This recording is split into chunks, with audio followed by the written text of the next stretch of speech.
Hello students, welcome to Tuber classes. तो भाई हमारा रेशियो प्रमोशन चल रहा है जिसमें रेशियो का पार्ट हमारा कंप्लीट हो गया। तो आज हम स्टार्ट करेंगे हमारा प्रोपोर्शन। ठीक है जी। तो देखिए जरा प्रोपोर्शन में क्या है हमारे पास। तो देखिए जी, प्रोपोर्शन में हमारे पास क्या होता है, हमें कुछ टर्म्स दी होती हैं और हमसे ये पूछा जाता है कि गिवन टर्म्स जो हैं वो प्रोपोर्शन में है या नहीं है। ठीक है। फॉर एग्जाम्पल, अगर मेरे पास हो if A, B, C and D are in proportion। ठीक है। और A, B, C, D ये मेरे पास कुछ टर्म्स हैं और ये प्रोपोर्शन में हैं, तो क्या होगा। तो मेरे पास A by B is equal to C by D आएगा। ठीक है जी। अगर ये चार टर्म्स मेरे पास प्रोपोर्शन में हैं then A by B equal to C by D आएगा, जिसे हम किस तरह से लिखते हैं, A ratio B is proportion to C ratio D। ठीक है। A ratio B is proportion to C ratio D, इसे कुछ इस तरह से लिखा जाता है। और प्रोपोर्शन में तो आपको क्या मिलेगा, ये जो टर्म है, ठीक है जी, ए एंड डी की बात कर रहा हूं मैं, इन्हें बोलते हैं जी एक्सट्रीम टर्म्स। ठीक है।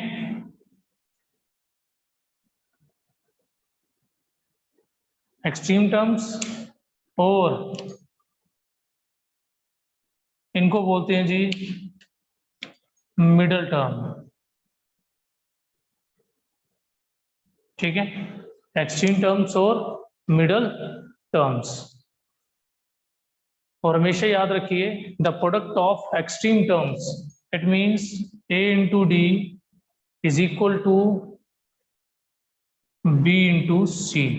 एक्सट्रीम टर्म का product is always equal to the product of middle terms, और मीन टर्म्स भी कह सकते हैं वैसे। ठीक है। चलिए जी, तो अगर ए बी सी डी चार टर्म्स हैं और अगर ये प्रोपोर्शन में हैं, तब हम ये कह सकते हैं कि उनका जो प्रोडक्ट होगा, product of extreme term is equal to product of middle terms या मीन टर्म्स। तो इसका मतलब कि अगर आपको कोई चार टर्म दे दी जाए, ठीक है, अगर आपको फोर टर्म्स हैं और आपको चेक करना है कि they are in proportion or not, तो हम यही फॉर्मूला अप्लाई करेंगे। ठीक है। A into d equal to b into c. जैसे फॉर एग्जाम्पल मेरे पास नंबर है 6, 4, 3 and 2, कुछ ये नंबर है। अगर इसका प्रोडक्ट और इसका प्रोडक्ट इक्वल आ गया, यानी कि a into d equals to b into c आता है, तो इसका मतलब ये है कि दे आर इन प्रोपोर्शन। वो किसमें है, प्रोपोर्शन में है। इसी के साथ साथ और क्या है हमारे पास, a b c and d. A को बोला जाता है जी फर्स्ट प्रोपोर्शन, बी को बोला जाता है जी सेकंड प्रोपोर्शन, सी को बोला जाता है जी थर्ड प्रोपोर्शन, एंड डी को बोला जाता है जी फोर्थ प्रोपोर्शन। ठीक है। A is first proportion, b is second proportion, c is third proportion and d is fourth proportion. तो ये रहा जी, अगर हमारे पास चार टर्म्स हों और अगर मैं चेक करने की प्रोपोर्शन में है, तो उसके लिए हमारे पास ये रिलेशन होना चाहिए। हाँ, अगर सपोज करो, अब इसके ऊपर क्वेश्चन क्या आ सकता है हमें,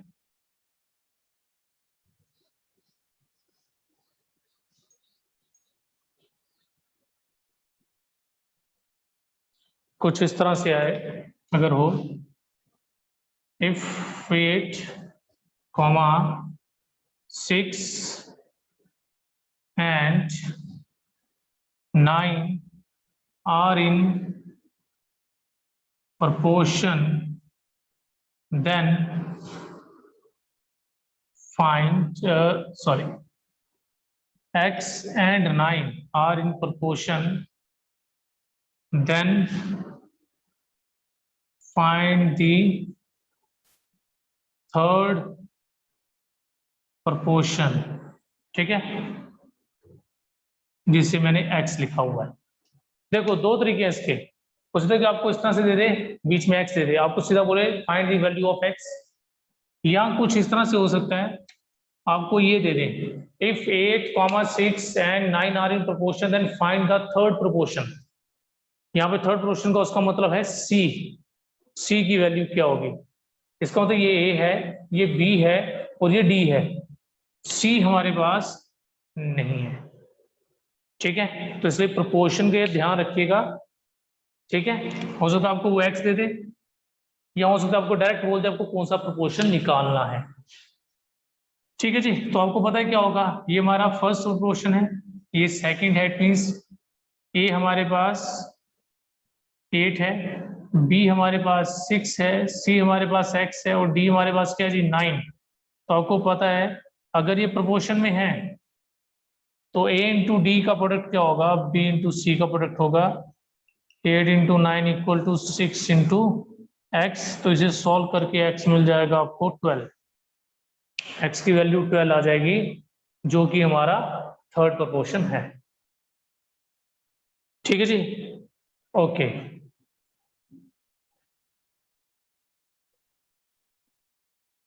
चलिए जी आगे बढ़ते हैं।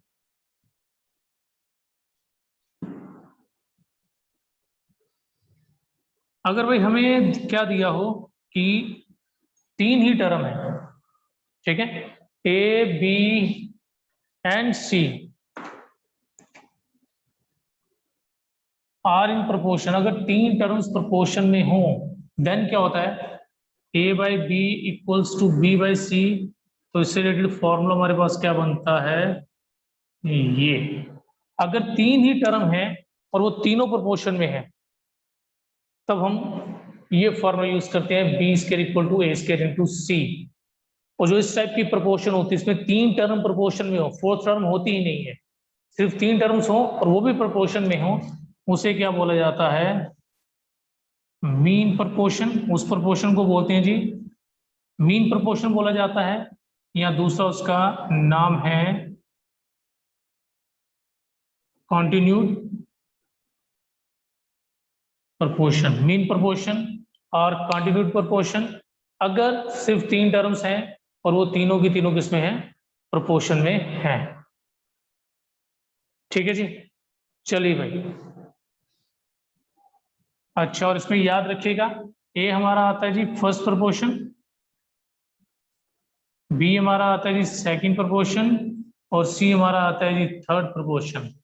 और बी को, जो बी की जो भी वैल्यू होती है, बी की उस वैल्यू को बोला जाता है मीन प्रोपोर्शनल, ठीक है। बी की जो भी वैल्यू आएगी उसको मीन प्रोपोर्शनल कहा जाता है। सपोज करो अगर मैं आपको क्या बोलता हूं कि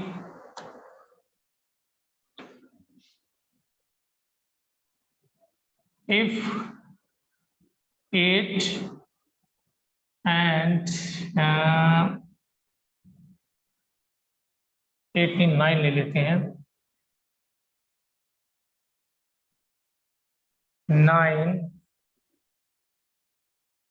and 16, 9 and 60 are in proportion, then find the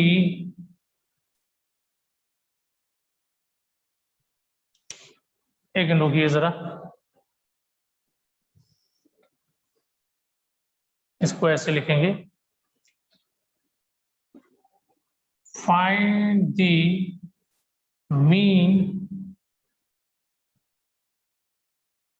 proportional of 9 and 16। Find the mean proportional of 9 and 16 का मतलब हुआ आपको बी निकालना है। इट मीन्स ये जो वैल्यूज हैं वो ए और सी की वैल्यूज हैं और आपको बी फाइंड करना है। देखिए भाई जरा किस तरह से करेंगे हम बी फाइंड, तो B square equals to what is A is 9 और ए है 16, स्क्वायर रूट डाल दीजिए, ये 3 का है, ये 4 का है, therefore b equals to 12। b12 आ गया, इट मीन्स जो मीन प्रोपोर्शनल है उसकी वैल्यू कितनी आ गई, 12 आ गई। ठीक है जी, ओके। चलिए भाई बढ़ते हैं आगे नए कंसेप्ट के साथ।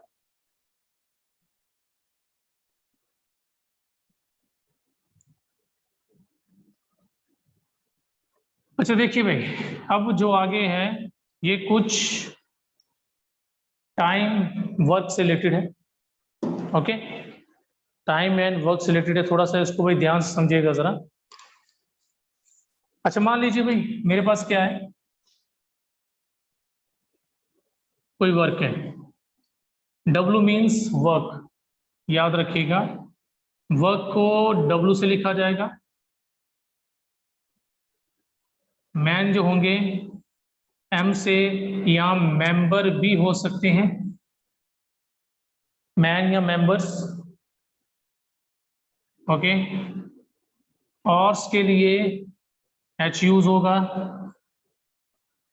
टाइम के लिए T होगा, ठीक है जी। और अगर किसी केस में डेज होंगे तो उसके लिए D यूज हो जाएगा, D। कि मैं आपको सिंबल बता रहा हूं कि आगे जो हमने यूज करने कुछ सिंबल्स यूज करेंगे। वर्क के लिए W यूज करेंगे हम, मैन या मेंबर के लिए हम यूज कर लेंगे, और के लिए H यूज कर लेंगे, टाइम के लिए H, एंड डेज के लिए हम D यूज कर लेंगे, ठीक है जी। तो चलिए अब जरा बात करते हैं इन चीजों पे, एक रिलेशन बनाएंगे। W मीन्स वर्क, तो भाई वर्क और मेंबर्स यानी कि मैन में हम रिलेशन निकालेंगे। देखो भाई अगर सपोज करो एक रूम 5 लोग बनाते हैं, सपोज करो 5 दिन में, एक रूम 5 लोग 5 दिन में बना रहे हैं। अगर मुझे 2 रूम बनाने होंगे वही 5 लोग, तो क्या होगा जी? देखो सिंपल सी बात है, मैं यहाँ बात कर रहा हूँ वर्क की, यहाँ मैन की बात करता हूँ, यहाँ मैं डे की बात कर रहा हूँ, ठीक है। मैंने बोला एक रूम बनाना था जिसे 5 लोगों ने 5 दिन में बनाया, तो भाई अगर 2 रूम होते तो वही आदमी क्या करते, सिंपल सी बात है जी 10 दिन ले लेते। अगर 3 कमरे होते तो वही 5 आदमी 15 दिन ले लेते। तो अब यहाँ पे देख रहे हैं जिस तरह मैं वर्क इंक्रीज कर रहा हूं, डेज क्या हो रहे हैं जी, इंक्रीज हो रहे हैं। जिस तरह वर्क इंक्रीज हो रहा है, डेज भी क्या हो रहे हैं, इंक्रीज हो रहे हैं। तो यहां से हमें क्या पता चला कि work is directly proportional to man, directly proportional to man, ठीक है जी। अच्छा एक जरा एक चीज देख लीजिए, पहले प्रोपोर्शनल की आप ये समझ लीजिए प्रोपोर्शनल में क्या होता है। देखिए प्रोपोर्शन मतलब एक तरह से एक रिलेशन बताता है दो चीजों के बीच में, या ये कह सकते हो इफेक्ट बताता है कि अगर एक चीज इंक्रीज होगी तो उसके कॉरस्पॉन्डिंग दूसरी चीज इंक्रीज होगी या डिक्रीज होगी। ये हम प्रोपोर्शन के साइन से रिप्रेजेंट करते हैं, ठीक है। सिर्फ वो ये बताता है कि वो इंक्रीज होगी डिक्रीज, बराबर नहीं, वो सिर्फ ये बताएगा इंक्रीज होगी या डिक्रीज होगी। जैसे सपोज करो भाई अगर डिस्टेंस, ठीक है जी, मैं एक डिस्टेंस लेता हूं, मैं आपको बोलता हूं कि आपको 1 घंटे में ना 60 किलोमीटर दूर जाना है, 1 घंटे में 60 किलोमीटर दूर जाना, इट मीन मैं स्पीड 60 किलोमीटर रखूंगा, तब 1 घंटे में पहुंचूंगा। फिर बोलता नहीं भाई एक काम करो आप लोग 40 किलोमीटर जाओ, 1 घंटे में 40 किलोमीटर चलना है, इट मीन 40 की स्पीड से जाऊंगा। अगर मैं बोलता हूं, क्या बोल रहा हूं जरा ध्यान से देखिए, अगर मैं बोल रहा हूं कि आपको 60 किलोमीटर जाना है 1 आवर में, तो आप स्पीड क्या रखोगे, 60 किलोमीटर पर आवर, मतलब 1 घंटे में 60 किलोमीटर चलना है। बट अगर मैं बोलता हूँ 40 चलना है तो स्पीड क्या रखोगे 40। अगर मैं बोलता हूँ 20 करना है तो आप क्या करोगे 20। तो आप देख रहे हो जिस तरह से मैं डिस्टेंस को डिक्रीज कर रहा हूँ स्पीड डिक्रीज हो रही है, और इसी तरह डिस्टेंस को इंक्रीज करेंगे तो स्पीड भी क्या हो जाएगी इंक्रीज। तो जो ऐसे रिलेशन होते हैं, जैसे अगर एक इंक्रीज हो रहा है और दूसरा जो कॉरस्पॉन्डिंग उसके जो भी दिया है वो भी इंक्रीज हो, तो इस केस में क्या होता है, वो चीजें डायरेक्टली प्रोपोर्शनल होती हैं। क्या होती हैं जी, डायरेक्टली प्रोपोर्शनल, उनको ऐसे लिखा जाता है। ये प्रोपोर्शनैलिटी का साइन है, ठीक है जी, ये प्रोपोर्शनैलिटी का क्या है जी, साइन है।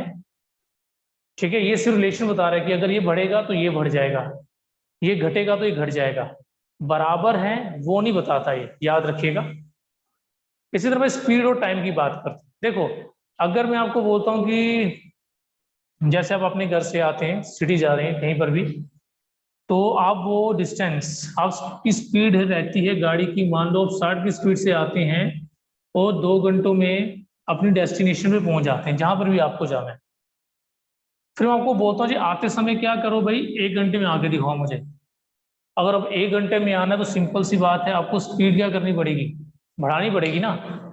पहले जो डिस्टेंस आपने, ठीक है सॉरी, यहाँ डिस्टेंस ले लेते हैं।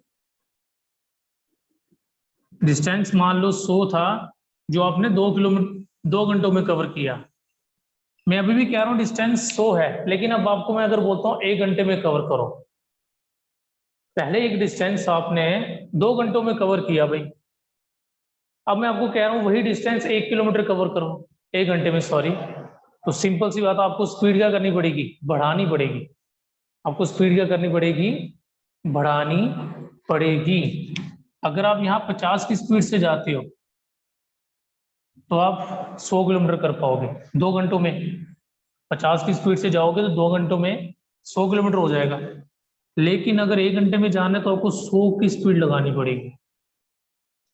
तो यहां पर आप देखो, यहाँ पे टाइम डिक्रीज हुआ लेकिन स्पीड क्या हो रही है जी, इंक्रीज हो रही है।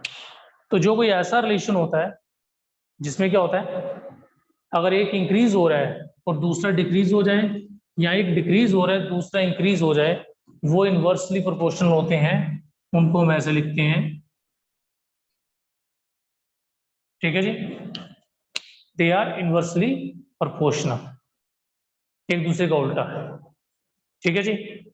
तो डायरेक्ट प्रोपोर्शन तभी आता है जब दोनों डायरेक्टली रिलेटेड हो। डायरेक्टली रिलेटेड मतलब अगर एक इंक्रीज होगा दूसरा बोलेगा मैं भी इंक्रीज हो जाऊंगा, अगर एक डिक्रीज होगा दूसरा बोलेगा मैं भी डिक्रीज हो जाऊंगा। और इनवर्सली मतलब अगर एक इंक्रीज हो रहा है देन दूसरा क्या हो जाएगा, डिक्रीज हो जाएगा, ठीक है, दूसरा क्या होगा, डिक्रीज हो जाएगा। चलिए भाई देखिए जरा क्या आगे, हम वापस अपने मैन फॉर्मूले की तरफ आते हैं। तो अभी हमने क्या देखा, मैंने बता दिया आपको जो वर्क है वो मैन के डायरेक्टली प्रोपोर्शनल है। जिस तरह मैं वर्क बढ़ा रहा था, एक फिक्स टाइम रखा था 5 दिन, तो जिस तरह मैं वर्क इंक्रीज कर रहा था मैन बढ़ाने पड़ेंगे। एक कमरा बनाने के लिए 10 आदमी है, 2 कमरे बनाने के लिए 20 आदमी, 3 कमरे बनाने के लिए 30 आदमी, 4 कमरे बनाने के लिए 40 आदमी। तो जिस तरह वर्क बढ़ा रहे हैं मैन, नंबर ऑफ मैन भी क्या कर रहे हैं, बढ़ रहे हैं। चलिए जी अब बात करते हैं जी डेज के हिसाब से, ठीक है जी। ओके, तो ये रहा जी वर्क और ये बनाते हैं जी डेज। मैन फिक्स रख लेते हैं, इस बार मैन फिक्स रख लिया हमने जो भी है। तो एक रूम 5 आदमी 5 दिन में बनाते हैं, ठीक है। 2 रूम 5 आदमी 10 दिन में बनाएंगे, ठीक है जी। यहाँ मैन को मैंने कांस्टेंट रखा है, पहले केस में डेज कांस्टेंट थे हमारे। अगर 3 रूम बनाने पड़ेंगे, वही 5 आदमी हैं, तो क्या होगा जी, 15 दिन लगेंगे। तो इसका मतलब अगर वर्क इंक्रीज करो तो डेज भी क्या होते हैं, इंक्रीज हो जाते हैं, ठीक है। तो it means work and days are also directly proportional. तो इसी तरह भाई अगर आप चेक करोगे तो वर्क एंड आवर्स वो भी डायरेक्टली प्रोपोर्शनल लाएंगे। ठीक है जी। अगर रोज का कोई पर्सन 10 घंटे काम कर रहा है, 10 घंटे काम करता है, 10 दिन में काम खत्म कर रहा है, अगर मैं उसको बोलूंगा भाई रोज का 8 घंटे काम कर, तो उसको डेज ज्यादा लगेंगे ना। जो काम वो रोज 10 घंटे करता है और 10 दिन लगाता है, उसी काम को अगर मैं बोलूं तो 8 घंटे लगा रोज, तो सिंपल सी बात है वो डेज ज्यादा लेगा। ठीक है। तो इसी तरह भाई अगर इनको कंबाइन किया जाए, इनको कंबाइन करके मेरे पास एक फॉर्मूला बन जाता है, work is equals to man day hours, MDH। ठीक है जी, ये बन गया जी MDH। तो M मतलब मैन, डेज और आवर, इनको मल्टीप्लाई करके जो भी आएगा उसे हम अपना वर्क मानते हैं। ठीक है जी, उसे हम क्या करेंगे, अपना वर्क मानेंगे। ठीक है जी। चलिए भाई, तो इस रिलेशन को यूज करते हैं आगे।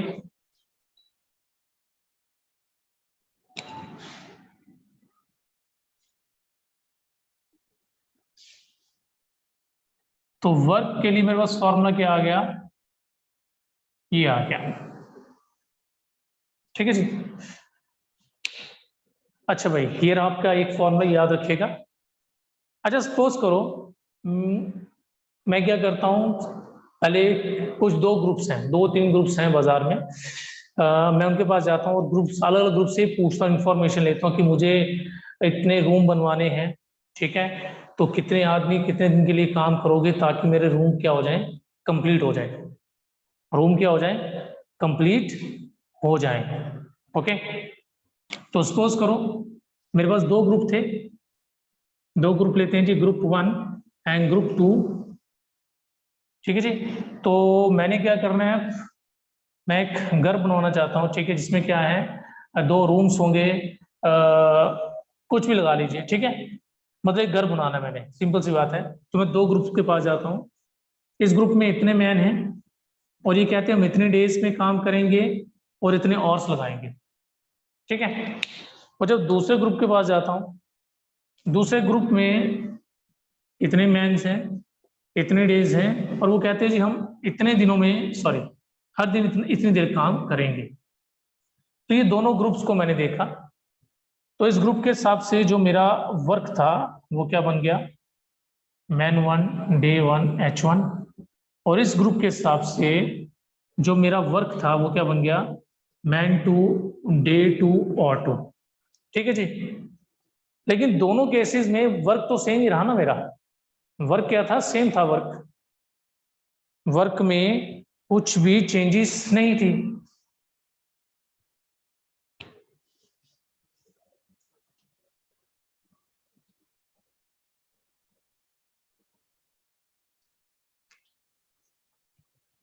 चलिए भाई देखिए जरा,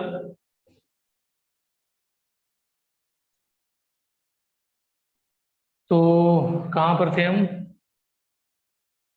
ठीक है जी, सॉरी, और सपोज कीजिए, अब सॉरी सपोज क्या करना है, वर्क दोनों केसेस में क्या है जी, सेम है। वर्क दोनों केसेस में क्या है, सेम है। अगर वर्क सेम है तो इसका मतलब क्या होगा, W1 इक्वल्स टू W2 है ना। तो मेरे पास क्या आ गया, मैन 1 डे 1 और 1, मैन 2 डे 2 और 2। तो भाई हमारे पास ये आ गया एक फॉर्मूला। ठीक है, जब भी कभी आपको क्या होगा जी, दो ग्रुप होंगे, ठीक है, दो ग्रुप होंगे और दोनों का वर्क अगर सेम होगा, दोनों ग्रुप, दो ग्रुप होंगे और दोनों का वर्क अगर सेम होगा, तो आप उनको डायरेक्टली ऐसे रिलेट कर सकते हैं M1 D1 H1 से। ठीक है जी। ओके, ये फॉर्मूला उसके लिए है, दोनों केसेस का वर्क सेम होगा, फिर आपको वहां पे कोई चीज मिसिंग कर देंगे वो। और सर सेकंड केस में आपको पूछे नंबर ऑफ मैन कितने लगेंगे अगर वही सेम वर्क करना है, डेज पूछ लेंगे और पूछ लेंगे कुछ भी, मतलब दोनों कंपैरिजन कुछ इस तरह से करेंगे वो, अगर वर्क सेम हो तो। लेकिन अगर क्या हो जी, अगर वर्क अलग हो जाए, ठीक है जी, अगर वर्क अलग हो गया, सपोज करो दोनों केसेस का वर्क अलग है, इस ग्रुप को मैंने पूछा था जी मुझे 2 रूम बनवाने, सॉरी, मुझे घर में 2 रूम बनवाने हैं, और उनको मैंने बोल दिया जी 4 बनवाने हैं, वर्क चेंज हो गया ना। तो जब वर्क चेंज हो जाए तो इनकी हम क्या करते हैं, वर्क की रेशो लेते हैं भाई। दोनों केसेस को आप ये कह सकते हो कि उनको डिवाइड करेंगे, डिवाइड फर्स्ट बाय सेकंड या सेकंड बाय 1। तो फर्स्ट केस की जो वर्क की रेशो होगी वो क्या आएगी, m1 d1 h1 upon m2 d2 और 2। देन जी क्रॉस मल्टीप्लाई करके देखिए क्या आएगा, वर्क 1 मैन 2 डे 2 और 2, वर्क 2 मैन 1 डे 1 और 1। तो लीजिए भाई हमारे पास एक रिलेशन और आ गया, ठीक है जी। अब ये रिलेशन हमारा कब आएगा, जब आपके पास वर्क चेंज होगा, ठीक है। दोनों ग्रुप में भी चेंज हो कोई प्रॉब्लम नहीं है, ठीक है, ग्रुप्स भी चेंज हो कोई प्रॉब्लम नहीं है, और अगर उनका वर्क भी चेंज होगा तो हम ये यूज करेंगे। लेकिन अगर वर्क सेम रहे तो ये यूज होगा, और अगर वर्क सेम ना हो तो ये यूज होगा। इसके अलावा एक चीज और याद रखिए, कभी कभार जरूरी नहीं होता कि आपको हर बार मैन डे और ऑर्स दे हों। कभी कभार क्या होता है, ओनली मैन एंड डेज दिए होंगे, तो सिर्फ एम मैन और डेज यूज करेंगे। इट मीन्स मैन 1 डे 1 आ गया एंड मैन 2 डे 2 आ गया, कुछ इस तरह से बन जाएगा। और कोई चीज भी मिसिंग हो जाएगी तो घबराना मत, ये जरूरी नहीं है कि भाई हर केस में आपको और दिए हों, ठीक है। उस पर किसी केस में आपको डेज बना दिए हों, मैन और ही दिए हों दोनों केसेस में, ठीक है जी। तो ये बन गए जी हमारे दो फॉर्मूले, एक हमारा ये रहा और एक फॉर्मूला हमारे पास ये रहा, ठीक है जी। चलिए अब इन्हीं के बेसिस पे एक क्वेश्चन करते हैं, एक try.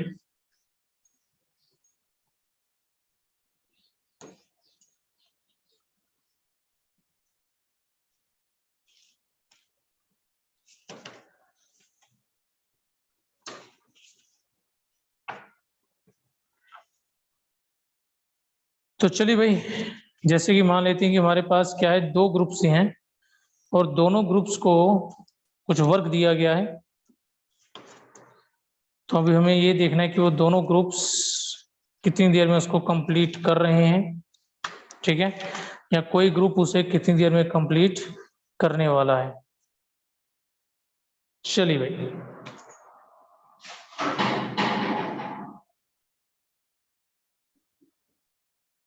if 30 men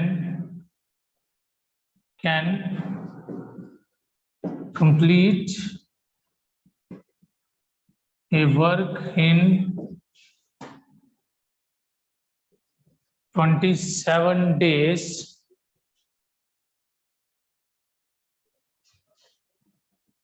and how many time 18 men can do it, ठीक है जी। तो क्या कह रहे 30 मैन कंप्लीट करते हैं एक वर्क को 27 दिन में। तो बताइए जरा, अगर 18 मैन है तो वो उस वर्क को कितने दिनों में कंप्लीट करेंगे।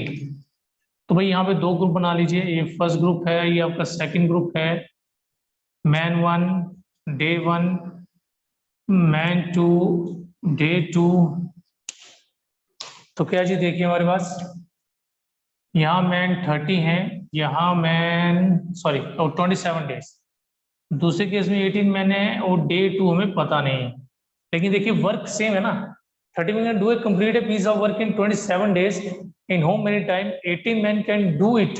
मतलब उसी काम के लिए पूछा कि वो उसको कितनी देर में करेगा।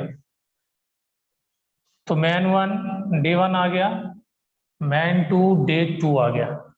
तो क्या आएगा जी, 30 इंटू 27 आ गया, 18 इंटू डे 2 रखिए।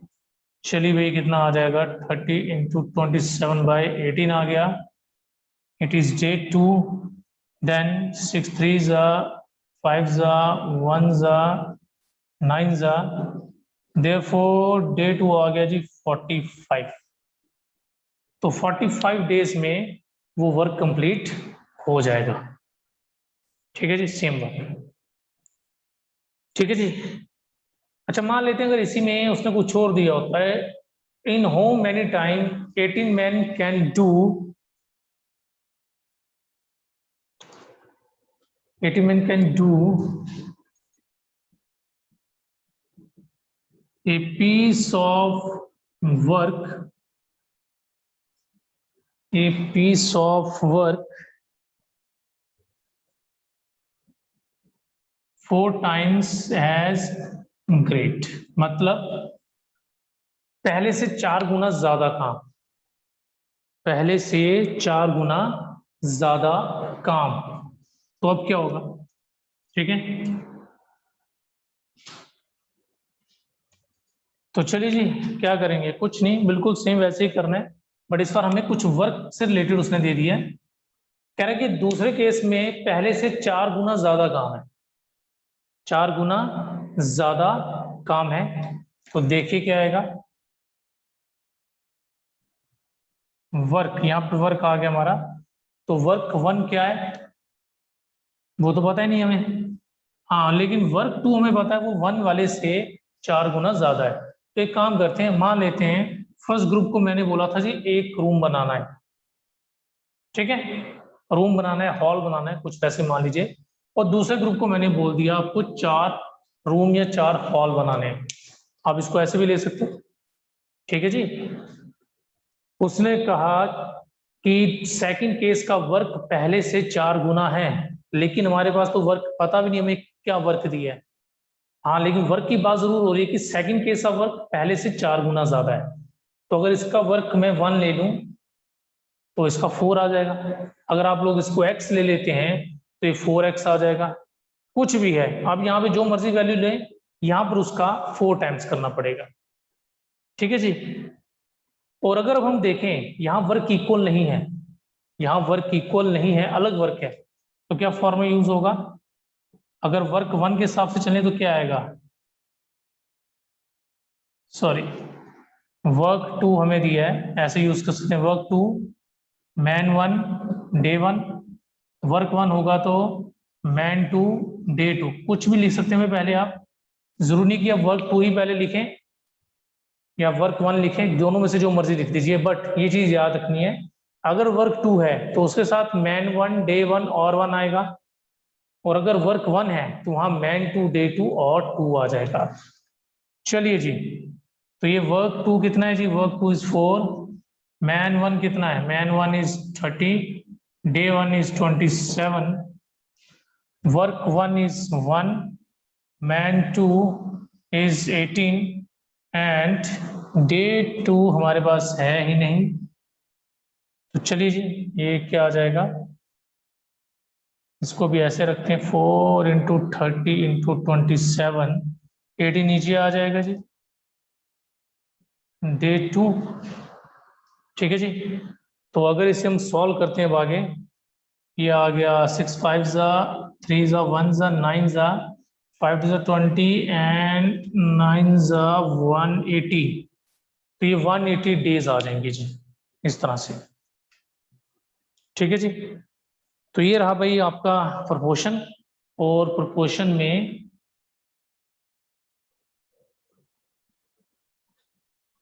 जो होगा कुछ इस तरह से रहेगा, प्रोपोर्शन के ऊपर जो भी क्वेश्चन होंगे आपके वो कुछ इस तरह से रहेंगे, ठीक है, जिसमें आपको प्रोपोर्शनलिटी यूज करनी पड़ेगी, और यही ज्यादातर होगा, मैन डे से रिलेटेड होगा ये, और बाकी जो आपको पहले बताया मैंने थर्ड प्रोपोर्शन फोर्थ प्रोपोर्शन से रिलेटेड वैसा कुछ, ठीक है जी।